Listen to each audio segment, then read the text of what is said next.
नमस्कार दोस्तों, हमारे YouTube चैनल एक प्रयास उड़ान की में आप सभी का स्वागत है। हम भारत के भूगोल के अंतर्गत पिछली वीडियो में ग्रेट हिमालय, मिड हिमालय, शिवालिक हिमालय के जो निर्माण के जो चरण थे उसका अध्ययन किए थे। कौन कौन से पर्वत श्रृंखला थी और उसमें कौन कौन से दर्रे थे इसका अध्ययन किए थे, है। इसके बाद जो है उत्तर पूर्व के जो पर्वतीय प्रदेश है उसके अंतर्गत जो उत्तर पूर्व में जो आपके राज्य है वहां पर भी क्या है, हिमालय श्रेणी का विस्तार है। क्योंकि हम बताए थे क्या कि हिमालय जो है एक सतत श्रेणी है जिसका निर्माण कंटिन्यू अभी भी क्या होता है, सतत मतलब प्रक्रियाधीन है, वो मतलब बनते जा रहा है कंटिन्यू आगे वो। तो उसी क्रम में हम देखते हैं कि आज उत्तर पूर्व के राज्यों में कौन कौन से पर्वत श्रृंखला है। उससे पहले हम देखते हैं कि भारत के जो उत्तर पूर्व स्टेट्स हैं उसमें कौन कौन से राज्य आते हैं, ताकि आपको याद रहेगा अच्छे से। ठीक है, ये जो उत्तर पूर्व के राज्य है इनको सेवन सिस्टर के नाम से भी जाना जाता है। सेवन सिस्टर जो है क्योंकि 7 राज्य आते हैं इसमें उत्तर पूर्व में। सबसे पहला ये वाला आपका कौन सा, अरुणाचल प्रदेश है। अरुणाचल प्रदेश है। ये वाला कौन सा आपका, नागालैंड है। ठीक है, नागालैंड में कौन सा है, मणिपुर। और ये आपका मिजोरम। देखो 4 अभी हो गए, अरुणाचल प्रदेश, नागालैंड, मणिपुर, मिजो। तो नागा मणि मिजो ऐसा याद करने के लिए आप कर सकते हैं। तो ये क्या है आपका, मिजोरम। ठीक है, अरुणाचल प्रदेश, नागालैंड, मणिपुर, मिजोरम। ये आपका छोटा वाला जो दिख रहा है ये है आपका त्रिपुरा। जो बताए थे हम जब भारत की क्या बताए थे, जलीय सीमा का निर्धारण बताए थे, तो यहाँ पर बताए थे कि त्रिपुरा जो है बांग्लादेश से 3 ओर से घिरा हुआ है। तो एकमात्र ऐसा राज्य है जो बांग्लादेश से 3 ओर से घिरा है, तो कौन सा, वो त्रिपुरा है। ठीक है, तो ये वाला त्रिपुरा हो गया। ये वाला जो है आपका ये है मेघालय। मेघालय देखिए कंटिन्यू देखते हैं, अरुणाचल प्रदेश, नागा मणि मिजो 4 हुए, 5 त्रिपुरा, 6 मेघालय। और जो बीच का ब्लू कलर का बना है ये पूरा क्या है आपका, असम। ये कौन सा है, असम है। यहाँ जो क्वेश्चंस आते हैं मुख्य रूप से कि 7 सिस्टर में कौन कौन से राज्य शामिल है या 7 सिस्टर में कौन शामिल नहीं है। तो ये आप 7 राज्य याद कर सकते हैं। खासतौर में रेलवे के एग्जाम है या फिर व्यापम है, यहाँ से उनके राजधानी भी पूछा जाता है। जैसे कि अरुणाचल प्रदेश क्या है आपका, ईटानगर। नागालैंड क्या है आपका, कोहिमा। ठीक है ना। जैसे कि मेघालय का हम क्या पढ़ते हैं आपका, शिलांग। पढ़ते नहीं पढ़ते हैं, तो उसी प्रकार इसके क्या करते हैं, राजधानी भी आपको याद करना पड़ेगा। ठीक है, हाँ, लेकिन हम देखने वाले क्या कौन कौन से मुख्य रूप से पर्वत श्रृंखला यहाँ पर। ठीक है, जैसे कि अरुणाचल प्रदेश में एक आपका पटकोई बूम। यहाँ पर कौन सा है आपका, पटकोई बूम। ये वाला जो श्रृंखला है पटकोई बूम, ये मुख्य रूप से क्या है, अरुणाचल प्रदेश पर्वत श्रृंखला है यहाँ पर। ठीक है, इसके अतिरिक्त क्या है आपका, डफला है यहाँ पर, डफला। ठीक है, एक अवरोध है ऐसा करके लिखा जाता है, एबोज ऐसा करके क्या है वहां पर पर्वत श्रृंखला है। तो पटकोई बूम, डफला और एबोज, ये मुख्य रूप से 3 यहाँ पर। ठीक है ना। फिर नागालैंड से नागा की पहाड़ी, मणिपुर से मणिपुर की पहाड़ी, मिजोरम से मिजो की पहाड़ी। इस कैसे कैसे पढ़ना है, नागा मणि मिजो।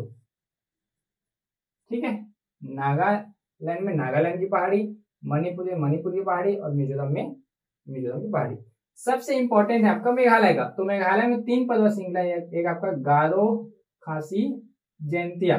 कौन कौन सा है, 3 है। उसको यहाँ लिख रहा हूं मैं क्रम से, है ना, गारो, खासी और एक है वो कौन सा, जयंती। ये जो नाम है वहां पर जो निवास करने वाली जनजाति है, जैसे कि जो पर्वत श्रृंखला है वहां पे, तो वहां पर जो निवास करती है जो जनजाति, उसी जनजाति के नाम के ऊपर क्या रखा गया, इस पहाड़ी का नाम। जैसे कि हम छत्तीसगढ़ में क्या देखते हैं, अबूई-माड़ी पहाड़ी। क्यों, क्योंकि वहां पर जो पहाड़ी में जो जनजाति निवास करती है उसी का क्या पड़ जाता है आपका, अबूई-माड़ी की पहाड़ी। उसी प्रकार भारत में जो मेघालय है वहां पर, इसमें 3 पर्वत श्रृंखला है, गारो, खासी, जैंतिया। ये जो है जनजाति के नाम है ना ये, और उन्हीं जनजाति के नाम पर क्या किया गया है, इस पर्वत या पठार का नाम किया गया है। और ये जो गारो खासी जयंती है, जो खासी है मुख्य रूप से, वहां पर क्या होता है, जो भारत का सबसे अधिक वर्षा वाला क्षेत्र, जो मासी नाम जानते हो आप, है कि नहीं है, मासी नाम है, चेरापूंजी है, वो कहाँ है, यहीं पास है। और इसका रीजन भी है, जैसे कि देखो ये जो पर्वत श्रृंखला है ये वाली तीनों, ये क्या है, कीपनुमा आकृति पे है, ऐसा कीपनुमा आकृति पे। अब क्या होती है, मानसून जब यहाँ से जाती है तो इधर से टकरा के कहाँ, पर्वत से इधर आई, यहाँ से यहाँ, यहाँ से यहाँ, तो मानसून जब एक दूसरे से वहीं पास क्या होती है, घूमते रहती है, तो इसका पर्वत अधिक। वर्षा कैसे होती है, मानसून जब ताप जो पेटी होता है मानसून का पेटी, तो ऊपर की ओर जाती रहती है, पर्वत से टकराएगा तब ना पानी गिरेगा वहां पे। तो वही क्या होता है, यहाँ पर कीट नुमा आकृति होने के कारण क्या होती है, सर्वाधिक वर्षा होती है। और पूरे पर्वत से जो नदियां आती है, मतलब पानी जब गिरती है तो चारों पर्वत से आएगी, तो वही क्या होती है, यहाँ पर पूरा ये जो मध्य पूरा बाढ़ का कारण बनता है। जो ब्रह्मपुत्र नदी देखते हैं आप, यहाँ से ब्रह्मपुत्र नदी आती है, यहाँ से इतनी सहायक नदी आती है, तो यही बाढ़ का कारण बनता है वहां पर। क्लियर हो रहा है कि नहीं हो रहा है। तो 3 पर्वत याद कर लेना, गारो, खासी, जयंती। एक क्रम भी है ना ये आपका, पश्चिम से पूर्व की ओर, ऐसा ये ऐसा है, गारो, खासी, जयंती। ये क्वेश्चन आ चुके हैं, कहाँ पर है, तो ये आपका मेघालय पे है। कौन से पर्वत श्रृंखला है, तो यहाँ पर मेघालय का पठारी बोला जाता है, इसी को क्या बोला जाता है, शिलांग शिखर। इसकी सबसे ऊंची चोटी यहीं पर क्या, शिलांग शिखर। ठीक है, जो आप अभी वर्तमान में व्यापक में क्वेश्चन आया था, मिकिर की पहाड़ी, तो क्या यही मेघालय के पास है। क्लियर हो कि नहीं हो, तो मेघालय आपको इंपॉर्टेंट है पूरा, तो ये पर्वत पढ़ लेंगे यहाँ पर, क्योंकि ये पढ़ाया जा रहा है जब हिमालय की जो श्रृंखला बनी थी यहाँ पर, कौन कौन सा था आपका कौन सा था, K2 लद्दाख जास्कर था, फिर आपका ग्रेट हिमालय, मिड हिमालय और एक शिवालिक हिमालय था। तो ये तो निरंतर सतत है ना, यहाँ पर बनते जा रही है वो कंटिन्यू। बताया था ना कि प्लेट जो है, इंडियन प्लेट जो है यूरेशियन प्लेट के मध्य धंसते जा रहे हैं, तो कंटिन्यू क्या होनी है, पर्वत श्रृंखला बनते जाएगी, ये बनते जा रही है। और कंटिन्यू यहाँ पास भी है क्या आपका, ये वाला जो हिस्सा है म्यांमार के साथ जो बनाता है, इधर म्यांमार है कि नहीं है, तो ये कौन सा पर्वत है आपका, अराकान योमा। अराकान योमा ये क्या है आपका, म्यांमार और बांग्लादेश के मध्य क्या बनाता है, प्राकृतिक सीमा का निर्धारण करता है। कौन सा पर्वत है, अराकान योमा, जो ये क्या है, नीचे कंटिन्यू है ना, हिमालय का श्रृंखला। जबकि आपका जो अंडमान निकोबार है वो भी इसी का है, मतलब श्रृंखला एक सतत श्रृंखला है, जो कि लावा से निर्मित चट्टान बोलते हैं उसको, कौन से को, अंडमान निकोबार। तो कंटिन्यू हिमालय का निर्माण श्रेणी बनते जाएगा। आप 7 सिस्टर को याद करेंगे, यहाँ के राजधानी भी याद करेंगे, और एक पर्वत श्रृंखला। और ये जो ऐसा निकला हुआ ये वाला पार्ट, ये क्या कहलाता है आपका, सिक्किम है। ये वाला हिस्सा, ये सिक्किम है। इस सिक्किम को क्या कहा जाता है, इस 7 सिस्टर का ब्रदर बोला जाता है, भाई बोला जाता है, क्योंकि 7 सिस्टर थोड़ा सा अलग हो जाता है। तो ये भी क्वेश्चन आया हुआ है कि 7 सिस्टर उसका ब्रदर कौन है, मतलब भाई कौन है, तो सिक्किम है वहां पर। ठीक है ना, ये आप पर्वत श्रृंखला याद करेंगे, पटकोई बुम, और यही पास है क्या आपका, मिसमी की पहाड़ी,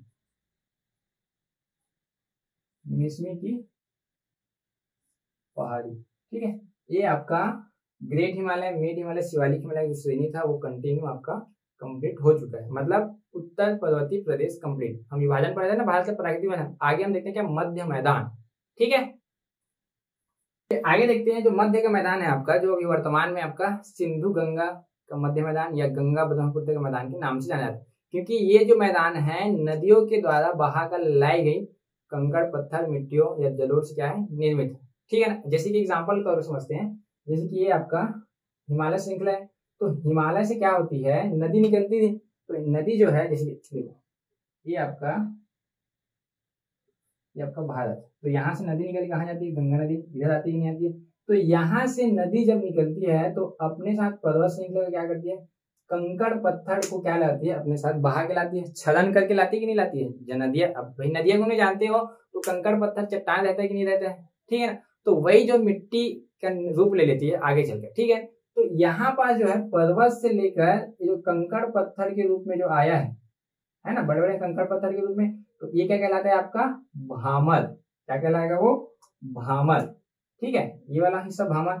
अब आगे चले क्या होती है, ये बेसिन का रूप ले लेती है, ऐसा गड्ढा नुमा आकृति लेती है, बृहत आकार में है ना, ये छोटा मोटा नहीं है, आपके गांव का गड्ढा डबरा खुश का नहीं है कि नहीं है, ये एक बृहत आकार की बात करें तो क्या होती है, ऐसा गड्ढे नुमा आकृति ले लेती है। अब इस गड्ढे में क्या होता है कि कंटिन्यू गड्ढे होने के कारण यहाँ पास ये देखो नदी आ रही है, ये कंकड़ पत्थर को लेके आएगी कि नहीं आएगी, यहाँ पे आएगी ना। तो यहाँ पर कंटिन्यू पानी जल भरा होने के कारण क्या होती है, कंकड़ पत्थर हमेशा डूबे रहने के कारण क्या होती है, गीली रहती है, मतलब है ना, इसको बेसिन बोला जाता है ना ये वाले हिस्से को। तो ये क्या कहलाता है आपका, तराई। अब क्या होगा, कुछ वर्षों बाद या 1000 वर्षों बाद या सालों बाद उस गड्ढे या उस नदी में बाढ़ आएगा कि नहीं आएगा। अब बाढ़ तो हर साल आएगा नहीं ना, यहाँ पर पानी जैसे तेज होता है तो वहां पर बाढ़ आती है। तो यहाँ पर क्या होगा, जब नदी का बाढ़ आएगा तो ये जो अंदर में आपका मिट्टी कंकड़ पत्थर जमे हुए हैं वो मिट्टी का रूप ले लेती है, तो बाढ़ आएगा तो बाहर आएगा कि नहीं आएगा, बाहर फैल जाएगा, नदी के दोनों तट पर फैलेगा। तो नदी के जो तट पर जो फैलता है वो क्या कहलाता है आपका खादर। ठीक है, और जिस वर्ष बाढ़ नहीं आता है तो उस वर्ष क्या होती है, वो मिट्टी सूखी रह जाती है, तो वो क्या कहलाता है आपका बांगर।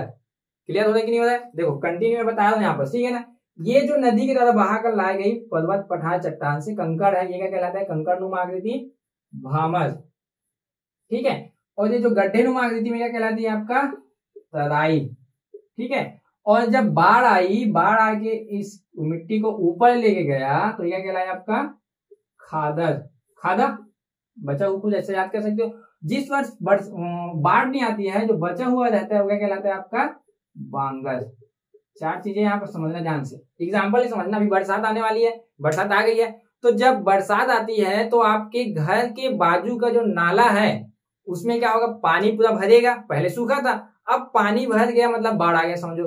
अब नाली के बाहर जो काले कलर का जो निकलता है ना खादा, मतलब पूरा मटेरियल, वो क्या है आपका खादर है। समझ में आएगी ना। जो नाली से आप जाते हो गांव, ये सॉरी शहर में देखते हो ना, पूरा गंदे चीजें बाहर आ जाती है बरसात के कारण, तो वो क्या है आपका खादर है। जिस समय बरसात आई, बाढ़ आई, तब वो खादर। अब वो सूख गया, 4 दिन पानी नहीं गिरा है, तो कचरे के बाजू में पड़े रहता है नहीं पड़े रहता है, सूख जाता है कि नहीं सूख जाता है, तो वो क्या है आपका बांगर। याद करने के लिए, तो पहले किसका निर्माण हुआ, भामर का, फिर तराई का, फिर खादर का, फिर बांगर का। ये संरचना के आधार पर अगर बात करें उपजाऊ क्षमता के अनुसार पर, किसकी उपजाऊ क्षमता अधिक होती है, उपजाऊ के अनुसार की बात करते हैं, तो देखो इसमें उपजाऊ कौन सा होगा, नया नया जो निकला ये खादर।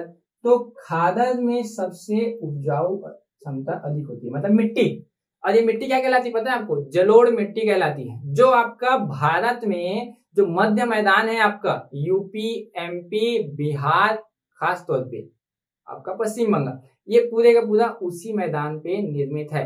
अब मतलब कहने का मतलब क्या है, हम बताए थे आपको, ये आपका इंडियन एरिएशन प्लेट था, इधर से इंडियन प्लेट आगे टकराई थी नहीं टकराई थी, तो जब टकराई थी तो दोनों के मध्य क्या था, वो जलोढ़, मतलब वो था ना, क्या बोलते हैं उसको, अवसाद। तो उसी अवसाद से क्या बना था, हिमालय। तो हिमालय से जो मिट्टी आई, तो जैसे कि ये देखो, ये आपका भारत है।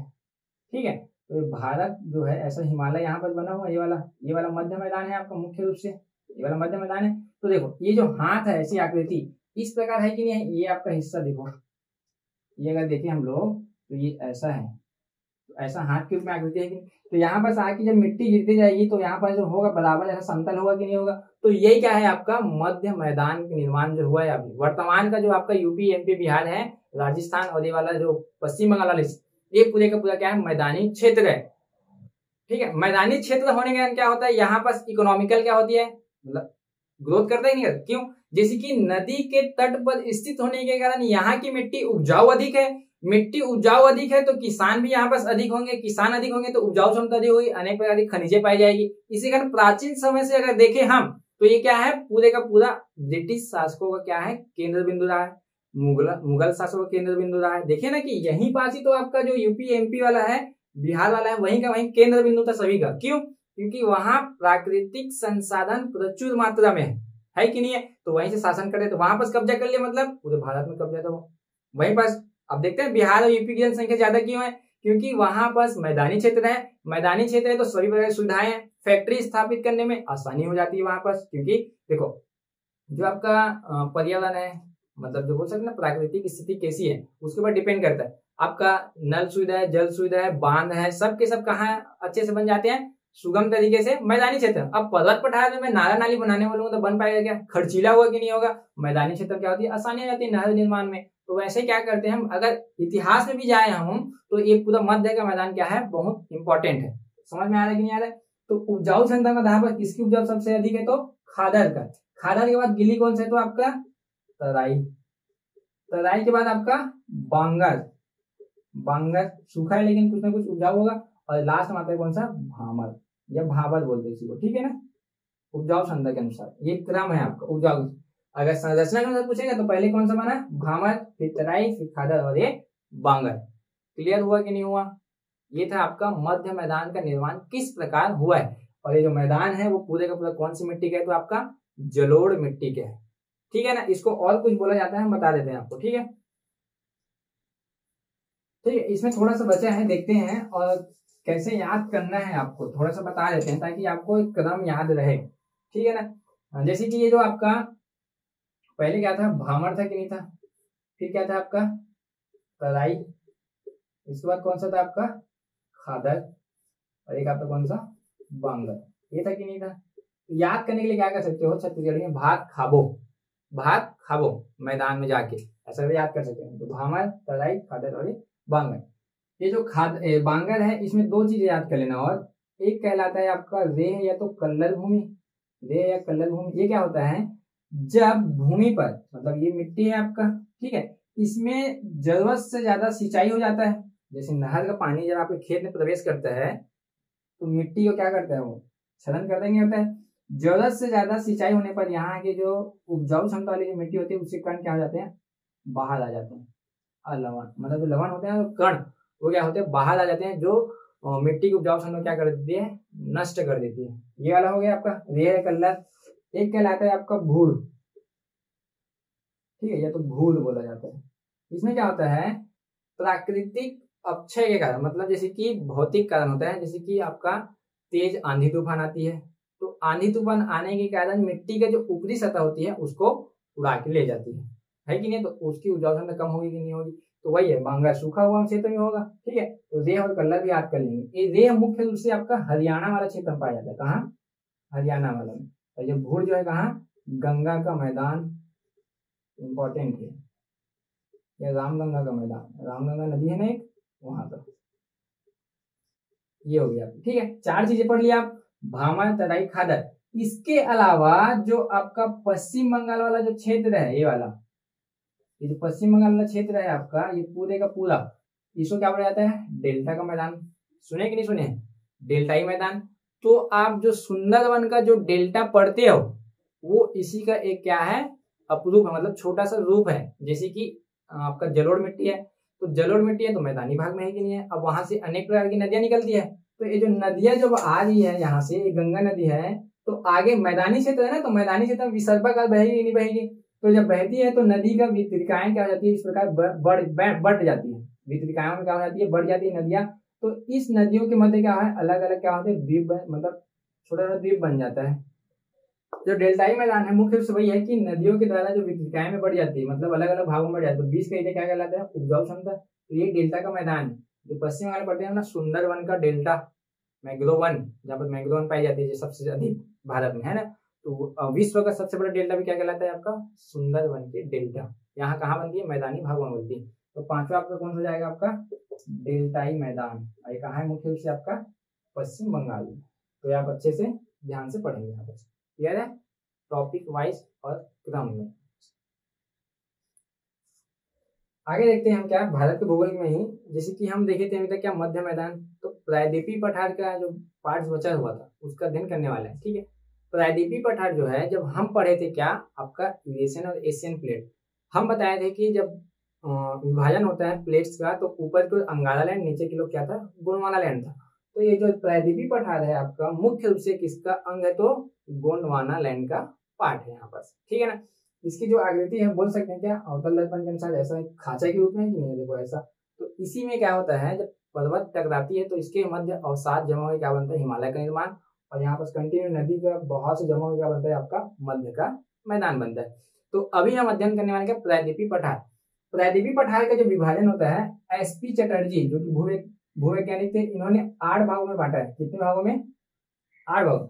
ध्यान से अध्ययन कीजिएगा, यहाँ से श्योर क्वेश्चन है, 3 से 4 क्वेश्चन आपके, कोई भी एग्जाम होगा, एसएससी व्यापम आपका यूपीएससी वहां पर, ठीक है ना। तो थोड़ा सा समझेंगे यहाँ पर पार्ट्स कितने भागों में बांटा गया, ये भी पूछा जाता है यहाँ पर, ठीक है। तो कितने भागों में बांटा है प्रायद्वीपीय पठार को, तो 8 भागों में। तो हम देखते हैं कौन कौन से वो पार्ट्स हैं। ये जो 8 पार्ट है कौन कौन से, ध्यान समझिए। मैं नंबरिंग करता हूँ यहाँ पर। ये आपका पहला नंबर क्या है, यहाँ बता देता हूँ। पहला जो क्या कहलाता है आपका, उत्तरी मध्य उच्च भूमि कहलाता है। कौन सी भूमि कहलाता है, उत्तरी मध्य उच्च भूमि। सेकेंड नंबर, ये जो नंबरिंग करता हूँ ध्यान से पढ़ेंगे, क्योंकि इसके अंदर और डायग्राम होंगे, इसके अंदर मैं आपको नंबरिंग करवा रहा हूँ, ठीक है ना। तो दूसरा कहलाता है आपका दक्षिणी मध्य उच्च भूमि। उसके दक्षिण में है कि नहीं है वो, तो दक्षिणी मध्य उच्च भूमि, ये आपका हो गया। ये उत्तर हो गया, ये नीचे का दक्षिण।